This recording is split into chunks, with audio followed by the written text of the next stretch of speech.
Bonsoir à toutes et à tous et merci de rester fidèles au programme du soir. C'est New World. Bienvenue dans Regard Croisé, le dernier numéro de cette semaine. Encore 4 sujets à aborder avec nos invités. Nous parlerons d'abord de la République démocratique du Congo. Les chefs d'État de la SADC actent la fin du mandat de la Sami DRC. Notre deuxième sujet concerne toujours la République démocratique du Congo, un pays affaibli avant les négociations avec le 23. Ce sera notre interrogation. Notre troisième sujet nous ramènera en Afrique de l'Ouest pour parler du Bénin. Patrice Talon se prononce enfin sur l'affaire Boko Omeki. Puis nous terminerons bien évidemment par le Togo. Quatrième sujet donc, qui peut être le prochain président de la République? Ce sera notre interrogation avec nos invités ici en studio. Et pour en parler ce soir justement, 2 invités sur ce plateau avec moi. Gabin Adjaro, vous êtes juriste et directeur de cabinet Juriste Consulting. Bonsoir Gabin et bienvenue. Bonsoir Dr Guillaume, bonsoir à toutes les téléspectatrices et téléspectateurs de New York TV, bonsoir à mon co-débatteur et merci de m'avoir invité. Merci beaucoup à vous d'avoir répondu à notre invitation. C'est moi. Notre deuxième invité ce soir, Constant Lemou, vous êtes analyste politique. Bonsoir Constant et bienvenue. Merci, bonsoir Guillaume, bonsoir Gabin.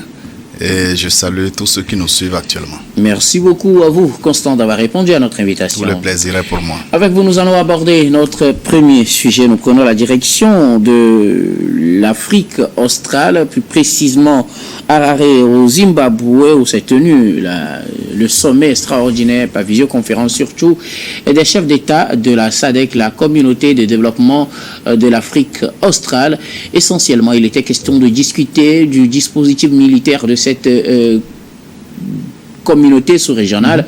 Dans l'est de la République démocratique du Congo, la Sami DRC a vu son mandat finalement écourté ou arrêté par les chefs d'État lors de ce sommet extraordinaire. Ils ont décidé tout simplement de mettre fin à ce mandat, au mandat de la Sami DRC, cette force de l'Afrique australe qui intervient aux côtés des militaires congolais face aux rebelles dans l'est de la République démocratique du Congo. Une fin de mandat qui pour certains n'est pas une surprise au regard de la situation sur le terrain. Nous en parlons avec nos invités. Je commence par vous, Gabin Adjaro. On aurait aimé, ou bien peut-être on pensait que la SADC allait penser à un autre dispositif de renforcement de sa présence dans l'est de la République démocratique du Congo, puisqu'il était question de discuter de la force militaire de ce regroupement sous-régional dans l'est de la République démocratique du Congo. Mais les chefs d'État, en présence bien sûr de Félix Tshisekedi, ont décidé carrément de mettre fin au mandat de la Sami DRC. Oui, c'était une décision quand même assez surprenante. Sincèrement, moi, je ne m'y attendais pas du tout face à cette situation où on voit pratiquement les forces congolaises en difficulté, où la Sami DRC apportait quand même son soutien sur le terrain, apportait son soutien côté militaire et autres là, pour pouvoir permettre à la RDC d'arriver quand même à maintenir un tant soit peu un poids face à l'envahisseur. Mais bizarrement, je pense qu'ils ont fait l'état des lieux. Ils ont eu à évaluer les choses et ils se sont dit qu'ils ne font plus véritablement le poids face aux envahisseurs, notamment si je peux le dire ainsi, la M23, l'AFC et le Rwanda. Ils se sont dit que bon, ils ne peuvent plus rien faire par rapport à cette situation-là. Donc du coup, le mieux c'est de se retrancher, d'autant plus que les forces envoyées sont en minorité. On sait très bien que c'est juste 3 pays de la SADC qui ont pu apporter leur soutien sur le plan militaire à la RDC en déployant leurs hommes sur le terrain. Aujourd'hui, ils se sont retrouvés face à une force beaucoup plus importante, eux, surtout à des pertes en vies humaines de certains soldats, de certains militaires. Ils se sont dit, bon, le mieux c'est d'arriver quand même à rompre cette alliance-là pour le moment, tout en manifestant encore leur volonté de soutenir, parce que vous aurez pu constater que dans le communiqué, ils parlent de renforcement du soutien à la RDC. Ça veut dire qu'ils se sont rendus compte que, bon, juste ces 3 pays par leurs hommes ne peuvent pas arriver à faire quelque chose et qu'il faille aller à un plus grand compromis entre les États qui composent la SADC et c'est un peu compliqué pour ces forces-là, mais ils n'ont pas trouvé d'autre solution que d'aller à la rupture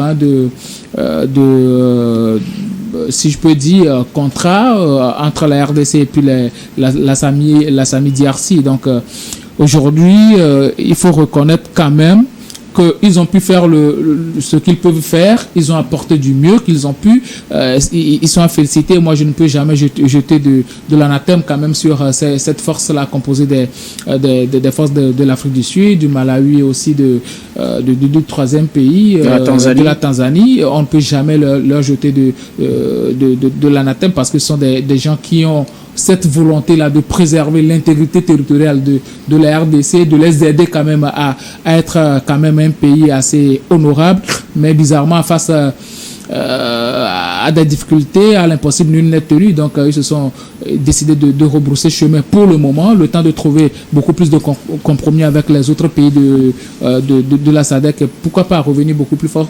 Et si jamais cet accord de paix qui prévaut à l'horizon n'aboutit pas, bon, peut-être qu'ils pourront encore revenir, mais on estime et on pense que véritablement les deux parties accepteront convenir à une idée de paix pour que la guerre cesse, parce que pratiquement on parle de plus de 7000 morts, selon le rapport dressé par le gouvernement congolais. Ça veut dire que ça a fait tellement de mal aux civils congolais, et ce ne sont pas forcément les militaires qui en périssent, mais beaucoup plus les civils. Donc il faut faire la paix, et je pense que cette force-là, la SAMI DRC, a fait ce qu'elle peut, mais elle ne peut pas aller au-delà de ses forces. Merci beaucoup, Gabin Adjao. Constant, les mots, la principale décision qu'il faut retenir de ce sommet extraordinaire de la SADC, c'est que le mandat de la SAMI DRC arrive à son terme sur décision des chefs d'État. Ils ont décidé carrément de rapatrier progressivement les forces envoyées dans l'est de la République démocratique du Congo pour aider ce pays à faire face au M23 et à tous ses alliés.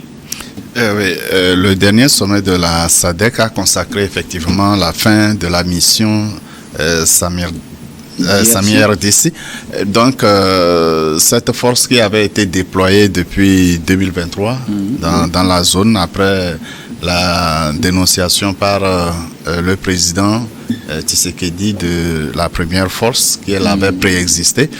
La mission, oui, la mission de cette force était le maintien de la paix en RDC, surtout dans la zone est où il y a beaucoup de forces militaires, aussi bien en interne que nous appelons les milices, et les incursions par moment du M23 qui vraiment écumaient la zone.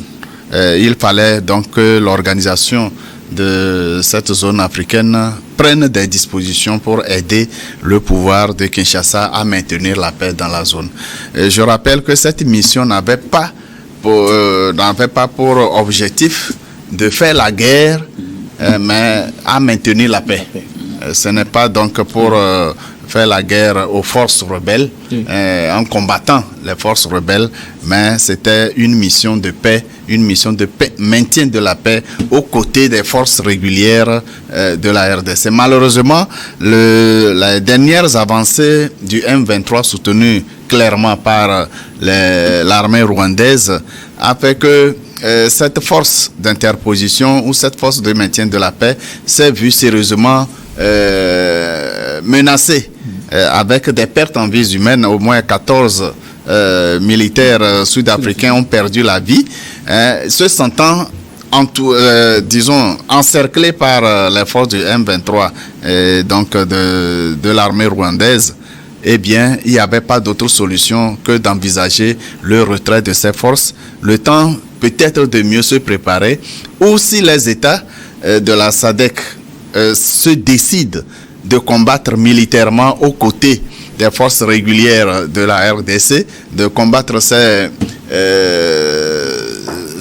rébellions, ou surtout le M23 qui vient à compromettre l'intégrité territoriale et la sécurité dans le pays en occasionnant ces milliers de morts. Eh bien, ces pays pourront envoyer des troupes, du matériel, des armes pour soutenir l'armée régulière en RDC. C'est vrai, aujourd'hui, il y a des négociations qui sont envisageables ou envisagées par la démarche angolaise. À quoi ça va aboutir concrètement, nul ne sait, mais ce qui est sûr, la RDC est en danger.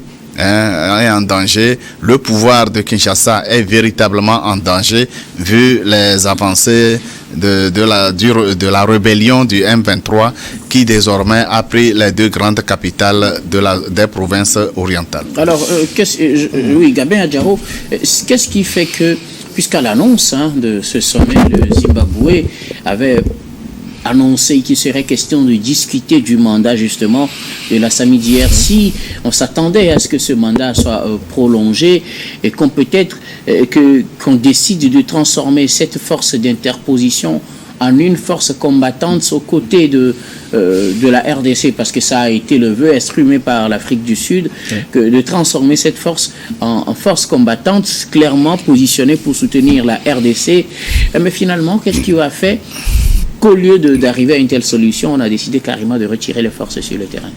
Oui, vous savez, il s'agit d'une question de respect du droit international aussi, parce que engager comme ça des forces sur un autre territoire, surtout que la plupart du temps on évoque un conflit interne à la RDC, ça va être très compliqué et ça risque de beaucoup plus étendre le conflit, parce que notons que aussi ces forces-là, c'est-à-dire l'AFC, le M23 et aussi le Rwanda ont des alliés dans la zone, donc ça peut risquer, c'est un peu risqué d'engager quand même une guerre directe comme ça avec les forces étrangères sur un autre territoire, surtout qu'on parle de conflits internes. Donc je pense qu'à un moment donné, les gens ont beaucoup plus agi sur cette question-là de droit international pour ne pas envenimer beaucoup plus la situation. Et aussi, ça répond à des normes d'apaisement aussi, parce que vous aurez pu constater que le M23 a salué quand même cette décision-là de retrait progressif